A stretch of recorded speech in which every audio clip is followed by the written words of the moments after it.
Bismillahirrahmanirrahim. Assalamualaikum warahmatullahi wabarakatuh. Waalaikumsalam. Para ansor di seluruh tanah air, alhamdulillah, tanpa terasa kita sudah memasuki hari-hari tasakur 100 tahun Jemaat Ahmadiyah Indonesia. Dalam rangka 100 tahun Jemaat Ahmadiyah Indonesia ini, tentu saja banyak program-program jasmani dan rohani yang telah dicanangkan oleh jemaat kita. Dalam bidang tarbiyah tentu saja lebih fokus kepada program-program rohani. Dalam kesempatan ini hadir di studio kita Bapak Naib Sadar Bidang Tarbiyah, yaitu Bapak Haji Saiful Uyun, akan memberikan banyak penjelasan mengenai program-program rohani dalam rangka 100 tahun Jemaat Ahmadiyah Indonesia. Pak Maulana Haji Saiful Uyun, silakan, mungkin ada hal-hal yang bisa dijelaskan. Ya, Bapak-bapak Ansor di seluruh penjuru tanah air, tidak terasa kita saat ini sudah berada di tahun 2025, tahun tasakur 100 tahun bagi Jemaat Ahmadiyah Indonesia. Dan dalam rangka tasakur ini kita punya agenda-agenda dalam rangka perayaan tasakur. Ya.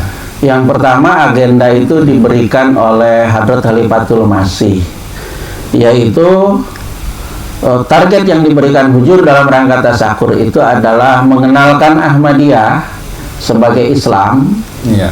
kepada 70% masyarakat Indonesia. Ya. Dan target kedua itu adalah 100.000 mubayyin baru. 100.000 mubayyin baru ini sebenarnya adalah buah dari mengenalkan Ahmadiyah, Ya. kepada 70% masyarakat tanah air. Kalau upaya mengenalkan Ahmadiyah ini signifikan kepada masyarakat, gitu ya, masyarakat mengenal Ahmadiyah secara menyeluruh, insya Allah 100.000 itu terlalu kecil. Mungkin bisa 700.000, ya. Mungkin bisa 1 juta. Mungkin juga bisa 1 juta. Kalau upaya mengenalkan Ahmadiyahnya ini signifikan. Kenapa? Karena akan banyak orang nanti setelah mengenal Ahmadiyah akan terkaget-kaget loh. Ahmadiyah yang diisukan bukan Islam, sesat, menyesatkan, kafir. Ternyata dia lebih Islami, gitu. Kan gitu? Iya, iya. Tidak tertutup kemungkinan mereka akan mengatakan, alangkah baiknya jika saya pun menjadi Ahmadiyah. Iya, iya, iya. Kan gitu. Betul, betul sekali. Pak Uyun, saya ada teringat katanya di Makassar pernah dilaksanakan seminar, dihadiri oleh sarjana, pasca sarjana. Gitu. Waktu itu Pak Haji Soleh katanya di sana itu sebelum seminar itu membagikan syarat-syarat beat, Pak Uyun.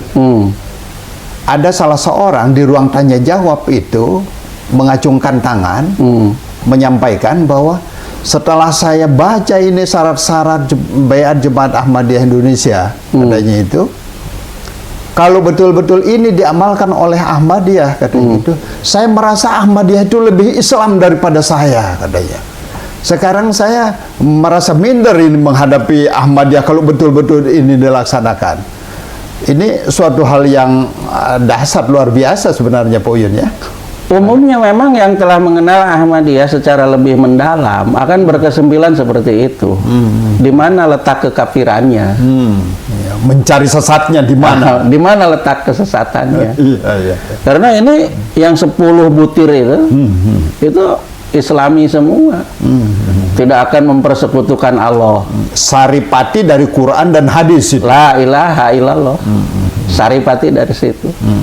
Akan mendirikan, akan menjauhkan diri dari segala macam takabur.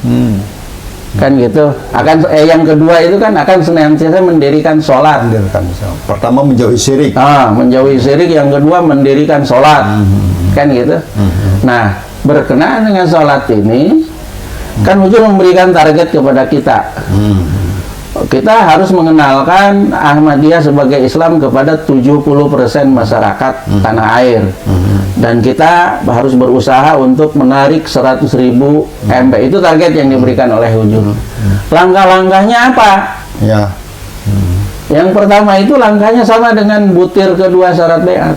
Sholat. Sholat 5 waktu. Senantiasa mendirikan Dawam. sholat. Dawam untuk melaksanakan sholat. Dan ditambahkan lagi sholat berjamaah. Jadi bukan hanya dawam sholat 5 waktu, tapi juga sholat berjamaah. Artinya harus meramaikan masjid. Iya. Dan kedengarannya sederhana. Apa iya? Mengubah opini Ahmadiyah bukan Islam kok dengan sholat? Iyalah. Kan Hujur memberi petunjuk itu tentu itu sudah berdasarkan isyarat dari langit. Insya Allah. Kan gitu. Betul. Dan publik sampai hari ini kita 100 tahun gitu mengetahui Ahmadiyah itu bukan Islam. Ya. Coba googling di mana aja Ahmadiyah itu masih dianggap aliran sesat, bukan Islam kan gitu. Nah, kalau misalnya warga Ahmadiyah ini tekun-tekun, rajin-rajin sholatnya, dawam-dawam, masjid-masjidnya selalu penuh dengan orang-orang yang berjamaah. Opini publik bahwa Ahmadiyah bukan Islam itu dengan sendirinya akan gugur. Kan gitu. Fakta. Karena orang yang dilihat bukan cerita, tetapi fakta. Bukan katanya, tapi faktanya.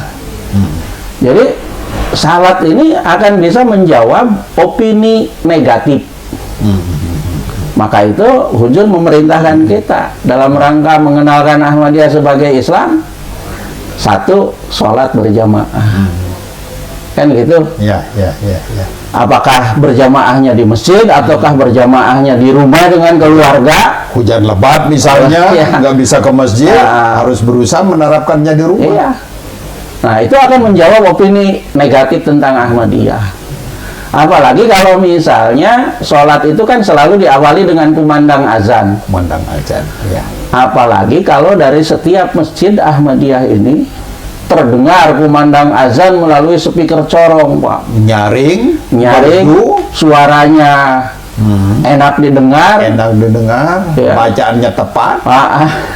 Nah, itu opini bahwa Ahmadiyah bukan Islam loh, kok adanya sama, kan gitu? Ya. Kok adanya sama, syahadatnya sama, lalu apanya yang salah? Betul sekali Pak Uyun. Saya ingat satu kenyataan terjadi ini Pak Uyun di satu cabang di Sulawesi Tenggara. Dari masjid jemaat 5 waktu dikumandangkan azan dengan pakai speaker, suara keras, kedengaran oleh tetangga yang kebetulan profesinya tukang jahit. Berarti dia setiap hari ada di setiap tempat. Hari ada di tempat, di setiap rumah. Hari mendengar kumandang azan. Setiap hari mendengar kumandang azan dari masjid jemaat. Tiba-tiba suatu saat datang orang mau mempengaruhi beliau, mau menghasut beliau dengan mengatakan, "Pak, hati-hati dengan jamaah masjid ini. Ini orang kafir nih, orang sesat ini. Syahadatnya berbeda," katanya itu. Si tetangga tukang jahitnya bilang apa? "Pak, mohon maaf. Saya profesi saya tukang jahit. Tiap hari ada di rumah. Azan 5 waktu dari Masjid Ahmadiyah saya dengar," katanya itu. Satu kali pun saya tidak pernah dengar dia keceletot membaca syahadat. Asyhadu an la ilaha illallah wa asyhadu anna Muhammadar Rasulullah. Kalau dia syahadatnya berbeda, saya pikir mungkin dia banyak benar, tapi sekali 2 kali bisa aja dia keceletot membaca syahadatnya yang katanya berbeda itu. Gitu. Tapi ini nggak pernah saya dengar. Jadi mohon maaf, saya nggak bisa percaya kalau ini syahadatnya berbeda. Nah, ini contoh daripada dahsyatnya adzan mengubah opini orang. Mengubah opini orang. Bahwa mengubah opini negatif orang terhadap Ahmadiyah. Bahkan orang gair yang mendengarnya mampu menolak hasutan. Itu luar biasa. Nah, itu dahsyat. Makanya kita khalifah tegakkan sholat, berjamaah, ramaikan masjid. Itu betul. Kalau dikatakan akan mengubah opini negatif itu betul. Kelihatan sederhana perintah. Dan bisa dibayangkan coba. Dari ketika azan berkumandang di satu masjid Ahmadiyah, Allahu Akbar. Jamaah berbondong-bondong tuh. Pria, wanita Didukung. laki-laki, perempuan, anak-anak gitu semua, wah berbondong-bondong gitu. Itu dilihat oleh orang lain. Opini yang mengatakan dia kan sudah dengar Ahmadiyah itu bukan Islam, sesat. Dia lihat fakta. Begitu azan berkumandang, berbondong-bondong orang datang di masjid. Dengan sendirinya opini itu akan gugur, Pak. Jadi perintah-perintah anjuran huzur ini berarti menekankan kepada kita supaya mengubah fitnah-fitnah itu dengan fakta dan data gitu, Pak ya. Jadi bukan dengan ucapan. Kalau dengan penjelasan, dengan ucapan kita berbuih-buih mungkin suara habis, orang mungkin juga belum percaya. Kan gitu. Belum tentu mau dengar. Belum tentu juga mau dengar. Tapi kalau lihat fakta, nah bisa dibayangkan lah. Opini itu akan gugur dengan sendirinya. Opini negatif tentang Ahmadiyah, bukan Islam sesat dan menyesatkan, akan gugur dengan sendirinya. Dan jangan lupa, Pak, mengumandangkan azan itu adalah tradisi jemaat di pusat kita di Kadian. Di Kadian itu, Pak, suara azan berkumandang 5 waktu dan suaranya tuh nyaring dan enak sekali didengar, dan suara azan tuh panjang sekali, sahdu menggugah untuk datang sholat berjamaah ya. Begitu azan berkumandang, Allahu Akbar, dari guest house saya jalan ke masjid tuh ya, untuk menyambut seruan azan itu datang ke masjid. Sampai di masjid belum selesai itu, Pak, suara azan. Allah, dinikmati sekali. Apa namanya? Muazin. Betul. Dan itu menjadi ikon kota Kadian, Pak. Azan, suara bel jam itu kan dikumandangkan melalui Menaratul Masih itu. Yang teng,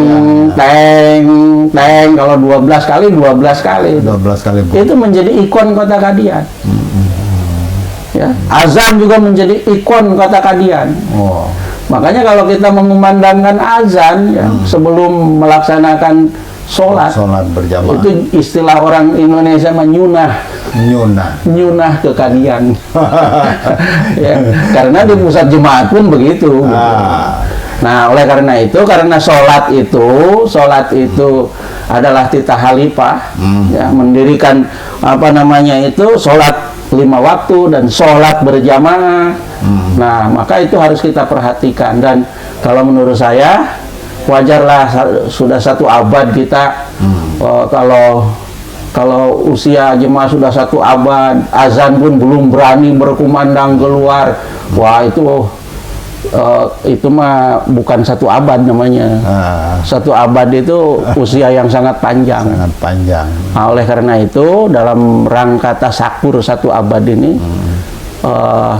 titah halifah mari kita perhatikan bersama-sama. Dawam salat 5 waktu dan salat berjamaah. Ya.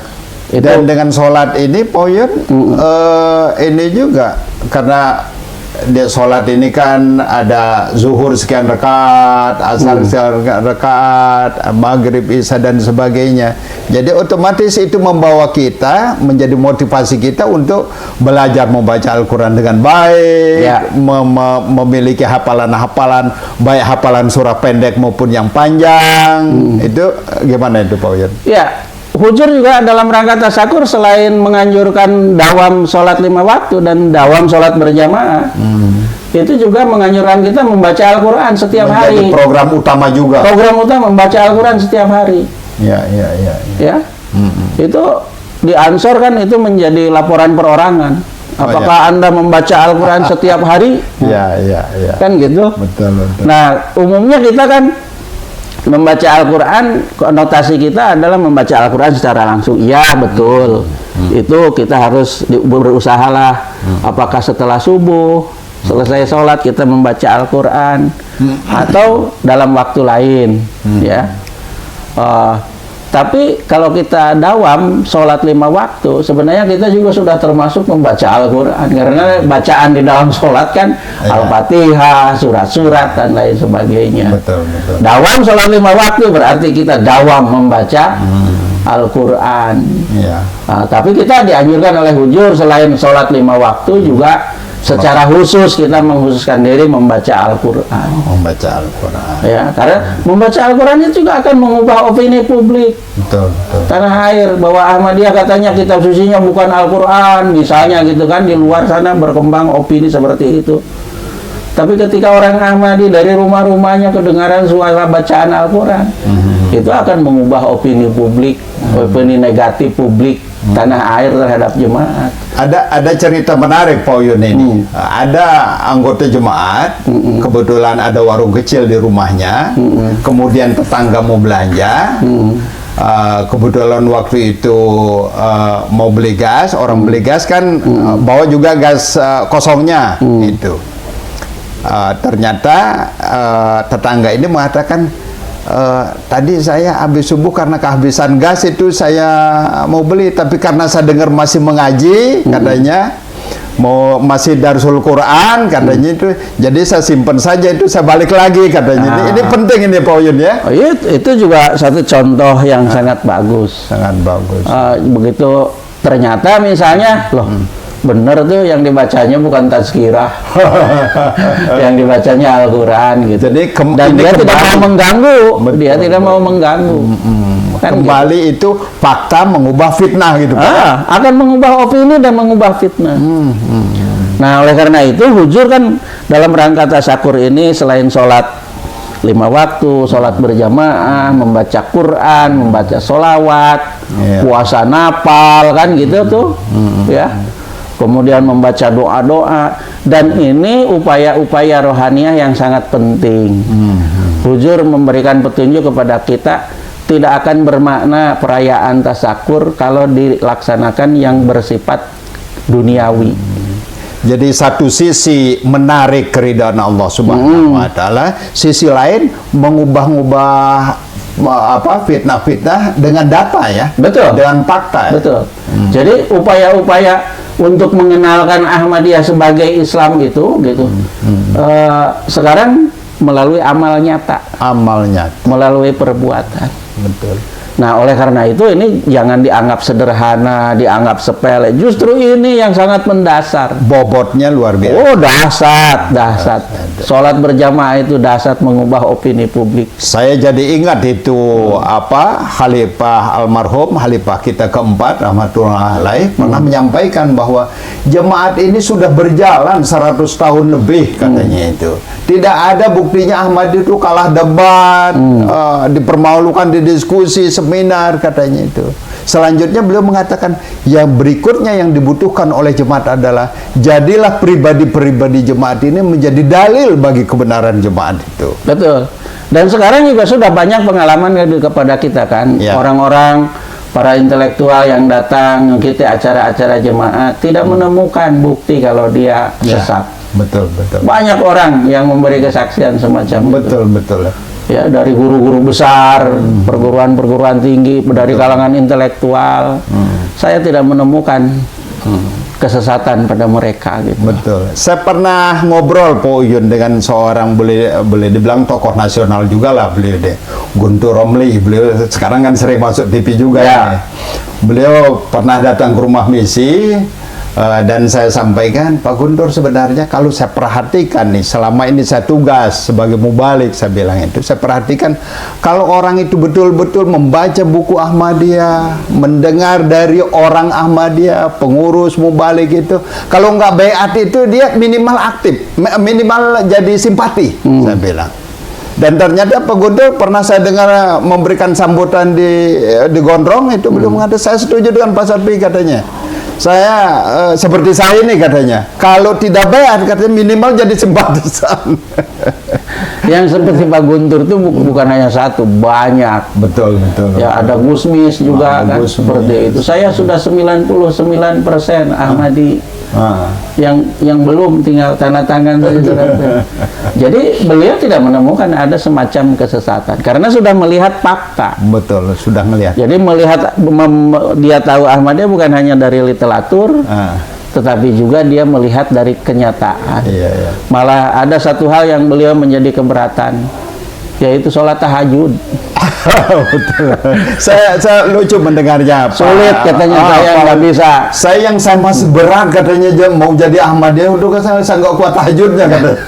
Melihat Ahmadiyah itu makanya dalam titah Khalifah menyambut tasakur itu tahajud menjadi salah satu juga yang dianjurkan. Sangat dianjurkan. Sekarang malah dianjurkan supaya 1 jam. 1 jam. Setiap malam, setiap Ahmadi itu otomatis harus punya hafalan surat pendek. Dengan sendirinya itu akan memperbanyak hafalan membaca Al-Quran. Oh iya. Nah itu efeknya ke sana itu. Saya kira itu mungkin yang dalam kesempatan ini untuk sebagai awalan ya. Iya. Ada bagaimana dalam rangka menyambut tasakur 1 abad. Huzur menghendaki kita ada perubahan spiritual. Perubahannya bukan perubahan menuju ke arah yang tidak baik, tapi perubahan menuju yang lebih baik. Berkualitas, gitu. Itu mungkin yang saya perlu sampaikan pada kesempatan ini. Baik, alhamdulillah, jazakumullah Pak Naib Sadar. Alhamdulillah sudah kita simak dengan baik. Mudah-mudahan hal ini juga bisa sampai di segenap ansor di seluruh tanah air. Mari kita perhatikan titah Khalifah, kita amalkan dengan baik semua itu, dan mudah-mudahan semakin meningkatkan kualitas Ahmadi kita, menjadi teladan bagi Hudam, LI, dan segenap anggota jemaat yang lain, dan ini menjadi sarana yang sangat berbobot mengubah fitnah dengan fakta. Ya, mudah-mudahan hal ini bisa dilaksanakan oleh segenap anggota jemaat, dan inilah yang bisa kita ulas di dalam pertemuan pertama ini di studio kita ini. Jazakumullah sanal jaza Bapak Naib Sadar atas segala penjelasannya. Amin. Alhamdulillah, summa alhamdulillah. Demikian para pemirsa sekalian yang bisa kami berikan pada pertemuan kali ini. Kami akhiri. Wabillahi taufiq wal hidayah. Assalamualaikum warahmatullahi wabarakatuh.